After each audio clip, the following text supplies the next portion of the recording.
নমস্কাৰ বন্ধুসকল, মই নতুন ব্লগটোলৈ আপোনালোকক স্বাগতম জনাইছোঁ। আমি গৈ আছোঁ আজি ইণ্ডিয়া আমাৰ ঘৰলৈ। হঠাতে যাব লগা হ'ল ঘৰলৈ। কাৰণটো কেনেকৈ ক'ম, বহুত বেয়া লগা কাৰণটো। মোৰ মাজু ভিনদেউ হঠাতে ঢুকাই থাকিলে, সেয়ে ঘৰত যাব ওলাইছোঁ। এয়া ৰাতি ইয়াতে চুপাৰ ৰখিলে, কিবা কিবি খাব ৰখিলে মনটো একদমেই ভাল নহয়। সেইকাৰণে আমি খাব নোসোমালোঁ দোকানত। আমি দুজনে চুপাৰৰ পৰা নামি বাহিৰতে অকণমান ৰৈ দিলোঁ। তাৰপিছত পিছদিনা আছিলে ভিনদেউৰ দাহাত গৈ আছোঁ দুজনে। সঁচাকৈ ভবাই নাছিলোঁ এনেকৈ হঠাৎ ভিনদেউ আমাৰ মাজৰ পৰা আঁতৰি যাব বুলি।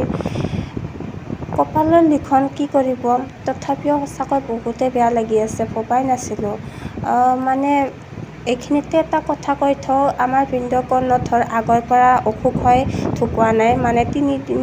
তিনিদিন জ্বৰ হয় মেডিকেলত নিলোঁ। তাৰপিছত নিয়াৰ পিছত ডক্টৰে ক'লে কি ভিনদেউৰ হেনো ভিতৰত হাৰ্টত ইনফেকশ্যন হৈছে। ইনফেকশ্যন হৈ ভিনদেউৰ উশাহ নিশাহ লোৱাত প্ৰব্লেম হ'ল। তাৰপিছত 2 দিন মেডিকেলত থাকি ভিনদেউ হঠাতে ঢুকাই থাকিলে। সঁচাকৈ বিশ্বাসেই কৰিব পৰা নাই। আমাৰ ঘৰখন সঁচাকৈ বহুতেই দুখ হৈ আছে, দুখত ভৰি আছে। কাৰণ ভিনদেউ আমাৰ কাৰণে ভিনদেউ নাছিলে, আমাৰ ডাঙৰ দাদাৰ নিচিনা আছিলে। সঁচাকৈ বহুত দুখ লাগিছে, কাৰণ ছোৱালীজনীও হৈছে 2 বছৰ মাত্ৰ। সেইকাৰণে বহুতেই বেছি দুখ লাগিছে।